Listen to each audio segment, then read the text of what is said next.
Good morning and welcome back to Storytime Classics Live. I am your host, Bo Heckman, and this is produced by Southwest Shakespeare Company. Today we'll be continuing with our epic adventure of the Count of Monte Cristo.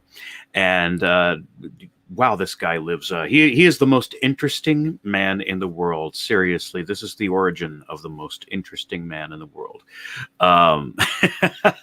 Anyway, hope you're all having a wonderful Friday so far. And we will be starting at chapter 49, entitled Haiti today. Good morning, Stanley. How are you out there? Yes, Amy may be back to read for us. She has other obligations at this moment, and so she won't be reading for us right away. As with anyone, anybody is free to come back and everything like that. She just had other things to do at this point, and most definitely we would love to have her back in the future of Storytime Classics, and in whatever that may be. All right. So let's just jump right in today with chapter 49. And we're entitled Haiti, and here we go. It will be recollected that new, or rather old, acquaintances of the Count of Monte Cristo residing in Rue Meslay were no other than Maximilian, Julie, and Emmanuel. The very anticipations of delight to be enjoyed in his forthcoming visits, the bright, pure gleam of heavenly happiness it diffused over the almost deadly warfare in which he had voluntarily engaged, illuminated his whole countenance with a look of ineffable joy and calmness as, immediately after Villefort's departure, his thoughts flew back to the cheering prospect before him, of tasting, at least, a brief respite from the fierce and stormy passions of his mind. Even Ali, who had hastened to obey the Count's summons, went forth from his master's presence in charmed amazement at the unusual animation and pleasure depicted on features ordinarily so stern and cold, while, as though dreading to put to flight the agreeable ideas hovering over his patron's meditations, whatever they were, the faithful Nubian walked on tiptoe towards the door, holding his breath lest its faintest sound should dissipate his master's happy reverie. It was noon, and Monte Cristo had set apart 1 hour to be passed in the apartments of Haiti, as though his oppressed spirit could not all at once admit the feeling of pure and unmixed joy, but required a gradual succession of calm and gentle emotions to prepare his mind to receive full and perfect happiness, in the same manner as ordinary natures demand to be inured by degrees to the reception of strong or violent sensations. The young Greek, as we have already said, occupied apartments wholly unconnected with those of the Count. The rooms had been fitted up in strict accordance with Oriental ideas. The floors were covered with the richest carpets Turkey could produce. The walls hung with brocaded silk of the most magnificent designs and texture, while around each chamber luxurious divans were placed, with piles of soft and yielding cushions. They needed only to be arranged at the pleasure or convenience of such as sought repose. Haiti and 3 French maids, and 1 who was a Greek. The first 3 other waiting women, the latter had received most peremptory instructions from Monte Cristo to treat Haiti with all the deference they would observe to a queen. The young girl herself generally passed her time in the chamber at the farther end of her apartments. This was a sort of boudoir, circular, and lighted only from the roof, which consisted of rose-colored glass. Haydée was reclining upon soft, downy cushions, covered with blue satin spotted with silver.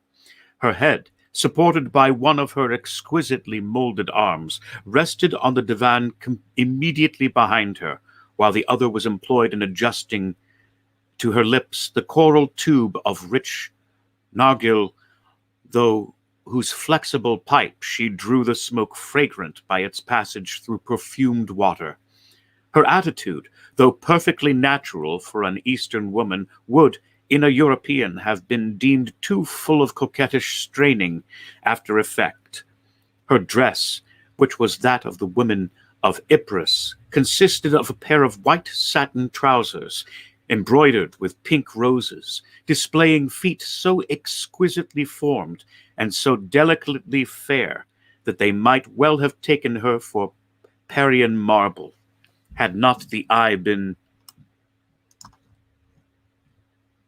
undeceived by their movements as they consistently shifted in and out of a pair of little slippers with upturned toes, beautifully ornamented with gold and pearls.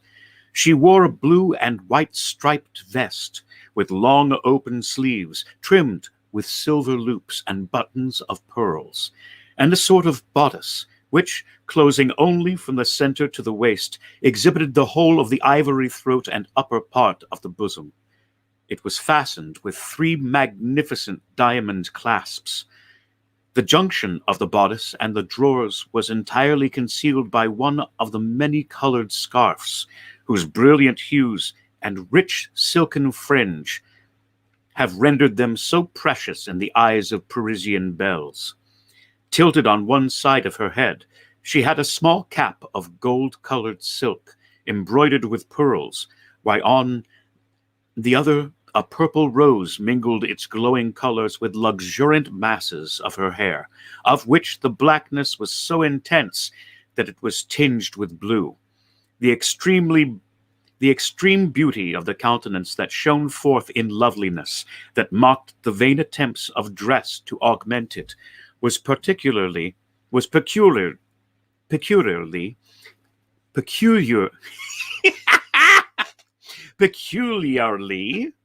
and purely Grecian. There were the large, dark, melting eyes, the finely formed nose, the coral lips, and pearly teeth that belonged to her race and country. And to complete the whole, Haydée was in the very springtide and fullness of youthful charms. She had not yet numbered more than 20 summers. Monte Cristo summoned the Greek attendant and bade her inquire whether it would be agreeable to her mistress to receive his visit. Haydée's only reply was to direct her servant by a sign to withdraw the tapestried curtain that hung before the door of her boudoir, the framework of the opening thus made serving a sort of border to the graceful tableau presented by the young girl's picturesque attitude and appearance. As Monte Cristo approached, she leaned upon the elbow of the arm that held the narghile, and, extending to him her other hand, said with a smile of captivating sweetness, in the sonorous language spoken by the women of Athens and Sparta, "Why demand permission ere you enter? Are you no longer my master, or have I ceased to be your slave?" Monte Cristo returned her smile. "Haydée," said he, "you will know. You well know." "Why do you address me so coldly, so distantly?" asked the young Greek. "Have I by any means displeased you? Oh, if so, punish me as you will, but do not speak to me in tones and manner so formal and constrained." "Haydée," replied the Count, "you know that you are now in France, and are free." "Free to do what?" asked the young girl. "Free to leave me." "Leave you? Why should I leave you?" "That is not for me to say, but you are now about to mix in society, to visit and be visited. I don't wish to see anybody but you, and should you see one whom you could prefer, I would not be so unjust. I have never seen anyone I preferred to you. and I have never loved anyone but you and my father." "My poor child," replied Monte Cristo, "that is merely because your father and myself are the only men who have ever talked to you. I don't want anybody else to talk to me. My father said I was his joy, and was his joy. You style me your love, and both of you have called me my child. Do you remember your father, Haydée?" The young Greek smiled. "He is here, and here," said she, touching her eyes and her heart. "And where am I?" inquired Monte Cristo laughingly. "You?" cried she with tones of thrilling tenderness. "You are everywhere."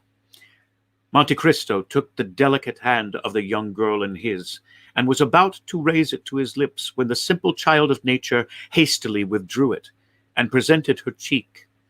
"You now understand, Haydée," said the Count, "that from this moment you are absolutely free, that here you exercise unlimited sway, and are at liberty to lay aside or continue the costume of your country, as it may suit your inclination. Within this mansion you are absolute mistress of your actions, and may go abroad or remain in your apartments as you seem most agreeable to you. A carriage waits your orders, and Ali and Mithro will accompany you wheresoever you desire to go. There is but one favor I would entreat you. Speak. Guard carefully the secret of your birth. Make no allusion to the past, nor upon any occasion be induced to pronounce the names of your illustrious father or ill-fated mother. I have already told you, my lord, that I shall see no one. It is possible, Haydée, that so perfect a seclusion, though comfortable with the habits and customs of the East, may not be practical in Paris. Endeavor, then, to accustom yourself to our manner of living in these northern climes, as you did in those of Rome, Florence, and Milan, and Madrid. It may be useful to you one of these days, whether you remain here or return to the East."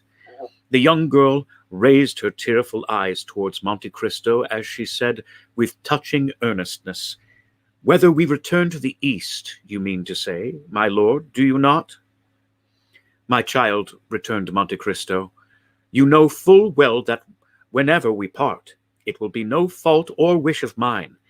The tree forsakes not the flower. The flower falls from the tree." "My lord," replied Haydée, "I never will leave you, for I am sure I could not exist without you.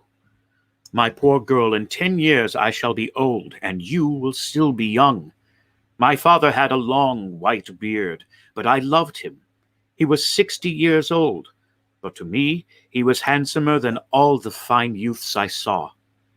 Then tell me, Haydée, do you believe you shall be able to accustom yourself to our present mode of life?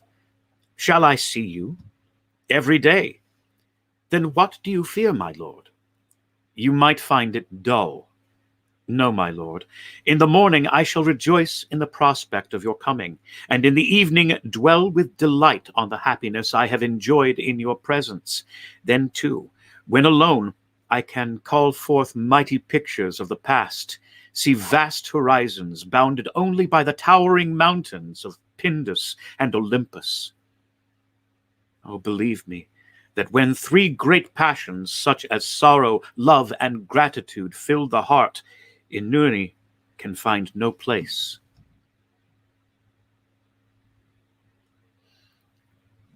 You are a worthy daughter of Ypres, Haydée, and your charming and poetical ideas prove well your descent from that race of goddesses who claim your country as their birthplace. Depend on my care to see that your youth is not blighted, or suffered to pass away in ungenial solitude. And of this be well assured, that if you love me as a father, I love you as a child. You are wrong, my lord. The love I have for you is very different from the love I had for my father. My father died, but I did not die. If you were to die, I should die too." The Count, with a smile of profound tenderness, extended his hand, and she carried it to her lips. Monte Cristo, thus attuned to the interview he proposed to hold with Morrel and his family, departed, murmuring as he went these lines of Pindar: "Youth is a flower of which love is the fruit. Happy is he who, after having watched its silent growth, is permitted to gather and call it his own." The carriage was prepared according to the orders, and stepping lightly into it, the Count drove off at his usual rapid pace. Chapter 50. The Morrel Family.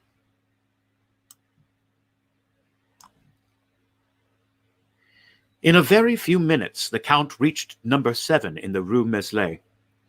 The house was of a white stone, and in a small court before it were 2 small beds of full, beautiful flowers. In the concierge that opened the gate, the Count recognized Cockles, but as he had but one eye, and that eye had become somewhat dim in the course of 9 years, Cockles did not recognize the Count. The carriages that drove up to the door were compelled to turn. The ovoid of a fountain that played in a basin of rockwork, an ornament that had excited the jealousy of the whole quarter, and had gained for the place the appellation of the Little Versailles. It is needless to add that there were gold and silver fish in the basin. The house, with kitchens and cellars below, had above the ground floor 2 stories and attics. The whole of the property consisting of an immense workshop, 2 pavilions at the bottom of the garden, and the garden itself had been purchased by Emmanuel, who had seen at a glance that he could make of it a profitable speculation. He had reserved the house and half the garden, and building a wall between the garden and the workshops, had let them upon lease with the pavilions at the bottom of the garden, so that for a trifling sum he was as well lodged and as perfectly shut out from observation as the inhabitants of the finest mansion in the Faubourg Saint-Germain. The breakfast room was finished in oak, the salon in mahogany, and the furnishings were of blue velvet. The bedroom was in citron wood and green damask.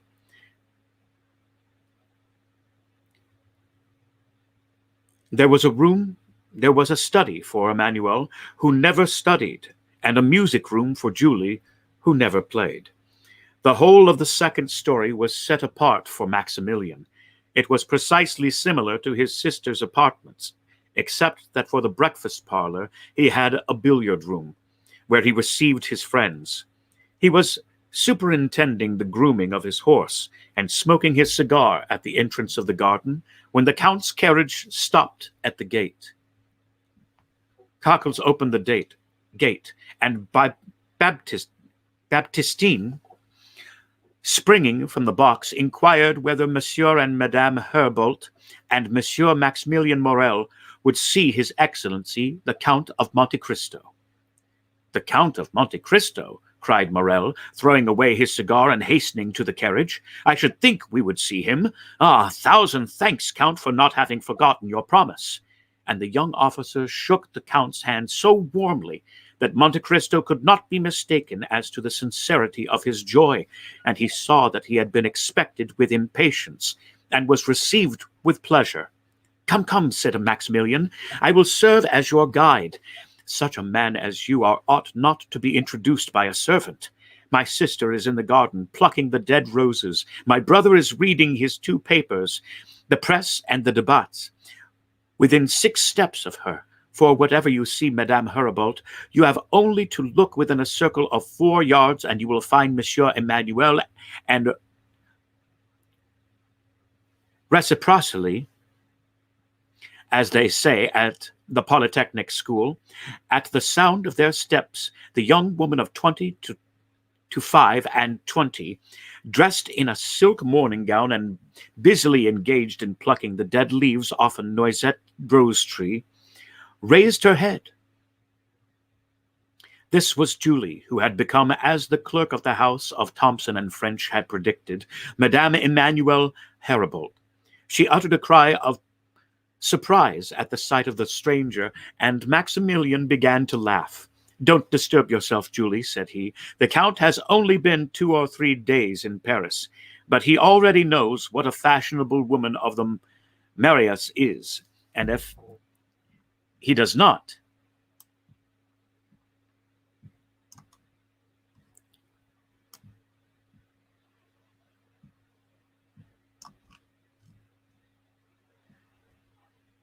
you will show him." "Ah, monsieur," returned Julie, "it is treason in my brother to bring you thus, but he never has any regard for his poor sister. Penelon! Penelon!" An old man who was digging busily at one of the beds stuck his spade in the earth and approached, cap in hand, striving to conceal a quid of tobacco he had just thrust into his cheek. A few locks of grey mingled with his hair, which was still thick and matted, while his bronzed features and determined glance, well-suited an old sailor who had braved the heat of the equator and the storms of the tropics. "I think that you hailed me, Mademoiselle Julie," said he. Penelon had still preserved the habit of calling his master's daughter Mademoiselle Julie, and had never been able to change the name to Mademoiselle Herbold. "Penelon," replied Julie, "go and inform Monsieur Emmanuel of this gentleman's visit, and Maximilian will conduct him to the salon." Then, turning to Monte Cristo, "I hope you will permit me to leave you for a few minutes," continued she, and without waiting any reply, disappeared behind a clump of trees and escaped to the house by a lateral alley. "I am sorry to see," observed Monte Cristo to Morrel, "that I caused no small disturbance in your house." "Look there," said Maximilian, laughing. "There is her husband changing his jacket for a coat. I assure you, you are well known in the Rue Meslay." "Your family appears to be a very happy one," said the Count, as if speaking to himself. "Oh, yes, I assure you, Count. They want nothing that can render them happy. They are young and cheerful. They are tenderly attached to each other, and with 25,000 francs a year they fancy themselves as rich as Rothschild." 25,000 francs is not a large sum, however," replied Monte Cristo, with a tone so sweet and gentle that it went to Maximilian's heart like the voice of a father. "But they will not be content with that. Your brother-in-law is a barrister? A doctor?" "He was a merchant, monsieur, and had succeeded to the business of my poor father. Monsieur Morrel, at his death, left 500,000 francs, which were divided between my sister and myself, for we were his only children. Her husband, who, when he married her, had no other patrimony than his noble probity, his first-rate ability, and his spotless reputation, wished to possess as much as his wife. He labored and toiled until he had amassed 250,000 francs. 6 years sufficed to achieve this object. Oh, I assure you, sir, it was a touching spectacle to see these young creatures, destined by their talents for higher stations, toiling together, and through their unwillingness to change any of the customs of their paternal house, taking 6 years to accomplish what less scrupulous people would have effected in 2 or 3. Marseille resounded with their well-earned praises. At last, one day, Emmanuel came to his wife, who had just finished making up the accounts. "Julie," he said to her, "Cockles has just given me the last folio of 100 francs that completes the 250 francs that we had fixed as the limits of our gains. Can you content yourself with the small fortune which we shall possess for the future? Listen to me. Our house transacts business to the amount of 1,000,000 a year, from which we derive an income of 40,000 francs.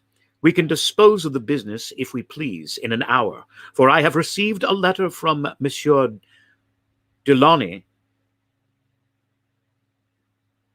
in which he offers to purchase the goodwill of the house, to unite with his own, for 300,000 francs. Advise me what I had better do." "Emmanuel," returned my sister, "the house of Morel can only be carried on by a Morel. It is not worth 300,000 francs to save our father's name from the chances of evil fortune and failure." "I thought so," replied Emmanuel, "but I wish to have our advice. This is my counsel. Our accounts are made up and our bills paid. All we have to do is to stop the issue of any more, and close our office." This was done instantly. It was 3 o'clock. At 1/4 past, a merchant presented himself to insure 2 ships. It was a clear profit of 15,000 francs. "Monsieur," said Emmanuel, "have the goodness to address yourself to Monsieur Delaunay. We have quitted business." "How long?" inquired the astonished merchant. "A quarter of an hour," was the reply. "And this is the reason, monsieur," continued Maximilian, "if my sister and brother-in-law having only 25,000 francs a year." Maximilian had scarcely finished his story, during which the Count's heart had swelled within him, when Emmanuel entered wearing a hat and coat. He saluted the Count with an air of a man who is aware of the rank of his guest. Then, after having led Monte Cristo around the little garden, he returned to the house. A large vase of Japan porcelain, filled with flowers that loaded the air with their perfume, stood in the salon. Julie, suitably dressed and her hair arranged, had accomplished this feat in less than 10 minutes, received the Count on his terrace entrance. The songs of the birds were heard in an aviary hard by, and the branches of laburnums and rose acacias formed an exquisite framework to the blue velvet curtains. Everything in this charming retreat, from the warble of the birds to the smile of the mistress, breathed tranquility and repose. The Count had felt the influence of this happiness from the moment he entered the house, and he remained silent and pensive, forgetting that he was expected to renew the conversation, which had ceased after the first salutations had been exchanged. The silence became almost painful when, by a violent effort tearing himself from his pleasing reverie, "Madam," he said, at length, "I pray you to excuse my emotion, which must astonish you who are only accustomed to the happiness I meet here. But contentment is so new a sight to me that I could never be weary of looking at yourself and your husband." "We are very happy, monsieur," replied Julie, "but we have also known unhappiness, and few have ever undergone more bitter sufferings than ourselves." The Count's features displayed an expression of the most intense curiosity. "Oh, all this is a family history, as Chateau Renaud told you the other day," observed Maximilian. "This humble picture would have but little interest for you, accustomed as you are to behold the pleasures and the misfortunes of the wealthy and industrious. But such as we are, we have experienced bitter sorrows. And God has poured balm into your wounds as he does into those of all who are in affliction?" said Monte Cristo inquiringly. "Yes, Count," returned Julie. "We may indeed say he has, for he has done for us what he grants only to his chosen. He sent us one of his angels."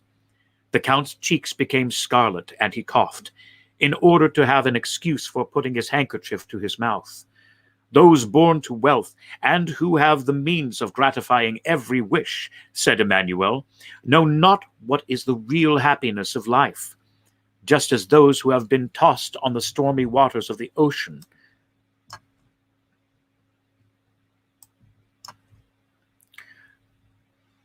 with few frail planks can alone realize the blessings of fair weather." Monte Cristo rose, and without making any answer, for the tremulousness of his voice would have betrayed his emotion, walked up and down the apartment with a slow step. Our magnificence makes you smile, Count, said Maximilian, who had followed him with his eyes. No, no, returned Monte Cristo, pale as death, pressing one hand on his heart to still its throbbing, while with the other he pointed to a crystal cover, beneath which a silken purse lay on a block of velvet cushion. I was wondering what could be the significance of this purse, with the paper at one end and the large diamond at the other. Count, replied Maximilian, with an air of gravity, those are our most precious family treasures. The stone seems very brilliant, answered the Count. Oh, my brother does not allude to its value, although it has been estimated at 100,000 francs. He means that the articles contained in this purse are the relics of the angel I spoke of just now. This I do not comprehend, and yet I may not ask for an explanation, madam, replied Monte Cristo, bowing. Pardon me, I had no intention of committing an indiscretion. Indiscretion? Oh, you make us happy by giving us an excuse for expatiating on this subject. If we wanted to conceal the noble action this purse commemorates, we should not expose it thus to view. We could relate it everywhere and to everyone, so that the emotion of our unknown benefactor might reveal his presence. Ah, really? Said Monte Cristo in a half-stifled voice.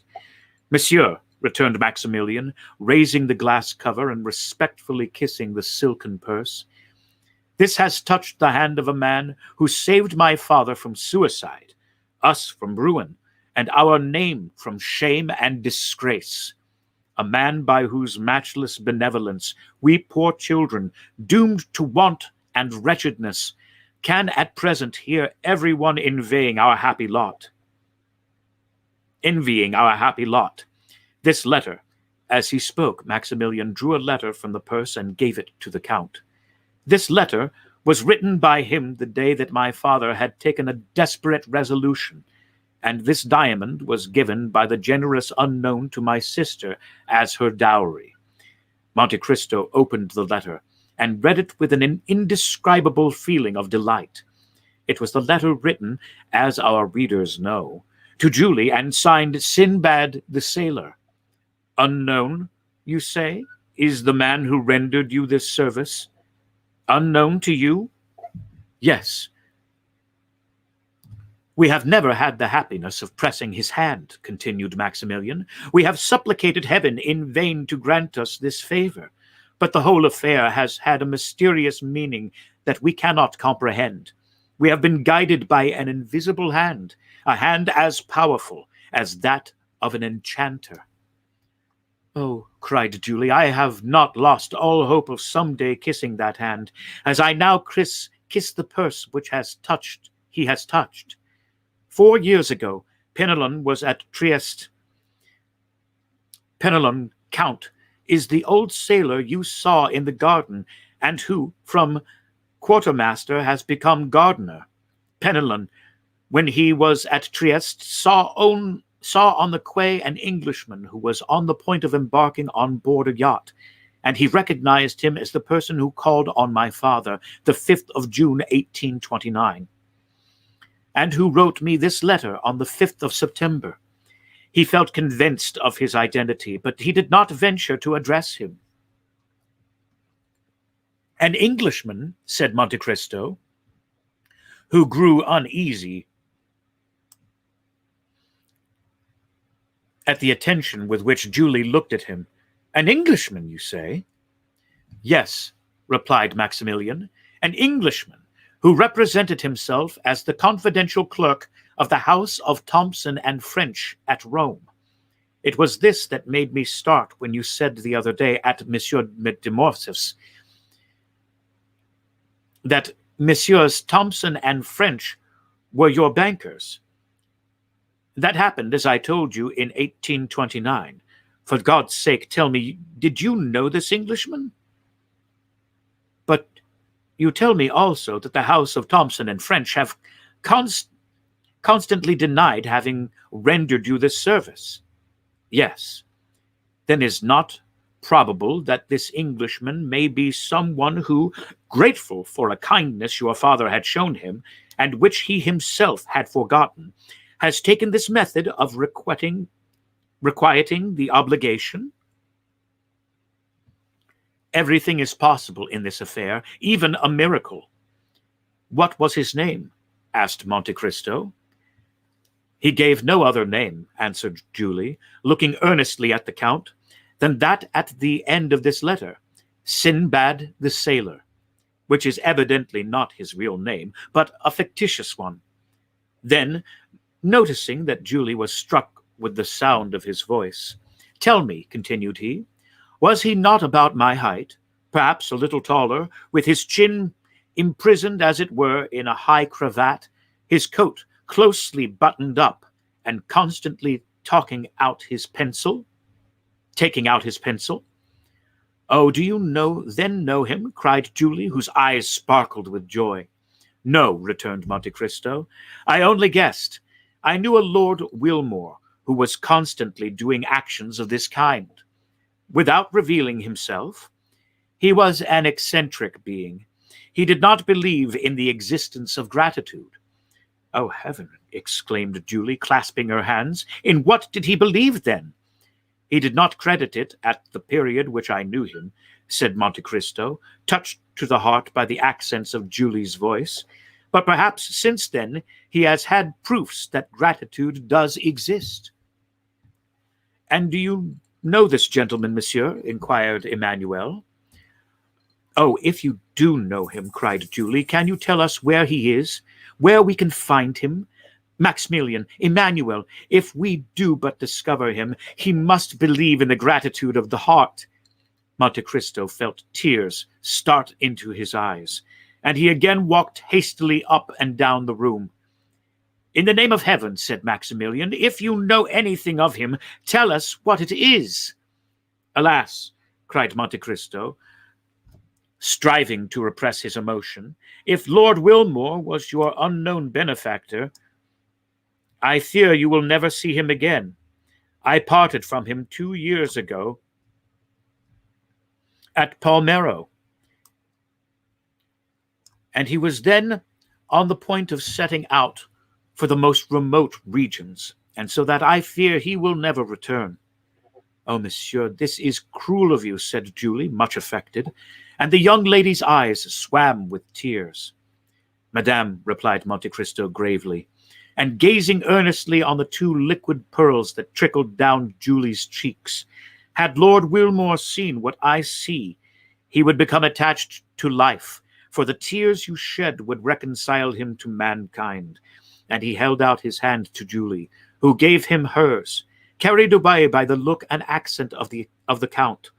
"But," continued he, "Lord Wilmore had a family of friends. He must have known someone. Can we not?" "Oh, it is useless to inquire," returned the Count. "Perhaps, after all, he was not the man you seek for. He was my friend. He had no secrets from me, and if this had been so, he would have confided in me." "And he told you nothing?" "Not a word." "Nothing that would lead you to suppose—" "Nothing." "And yet you spoke of him at once." "Ah, in such a case one supposes—" Sister, said Maximilian, coming to the Count's aid, "Monsieur is quite right. Recollect what our excellent father so often told us. It was no Englishman that thus saved us." Monte Cristo started. "What did your father tell you, Monsieur Morrel?" he said eagerly. "My father thought this action had been miraculously performed. He believed that a benefactor had arisen from the grave to save us. Oh, it was a touching superstition, monsieur, and although I did not myself believe it, I would not for the world have destroyed my father's faith. How often did he muse over it and pronounce the name of a dear friend, a friend lost to him forever. And on this deathbed, when the near approach of eternity seemed to have illuminated his mind with supernatural light, this thought, which had until then been but a doubt, became a conviction, and his last words were, Maximilian. It was Edmond Dantes. At these words, the Count's paleness, which had for some time been increasing, became alarming. He could not speak. He looked at his watch like a man who has forgotten the hour, and said a few hurried words to Madame Haribolt, pressing the hands of Emmanuel and Maximilian. Madame, said he, I trust you will allow me to visit you occasionally. I value your friendship, and feel grateful to you for your welcome, for this is the first time for many years that I have thus yielded to my feelings. And he hastily quitted the apartment. This Count of Monte Cristo is a strange man, said Emmanuel. Yes, answered Maximilian, but I feel sure he has an excellent heart, and that he likes us. His voice went to my heart, observed Julie, and 2 or 3 times I fancied that I had heard it before. And we will stop here today at chapter 50. We will stop here at chapter 51, and I truly find the name of this chapter amusing. Being a Shakespeare company, you will find it amusing, as chapter 51 is entitled Pyramus and Thisbe. So stay tuned for that on Monday. Thank you for tuning in today. Monday we will have again Monte Cristo and chapter 51, Pyramus and Thisbe. And on Tuesday, we will have the continuation of Jamaica Inn. Amy will still be reading and finishing up that. And since you've really liked her, I'm sure she'll come back at some point. I'm sure she'll have something to read for us in the future. We'll try and make that happen as best as possible. So have a great rest of your Friday and have a great weekend. And we'll see you again on Monday with Storytime Classics Live.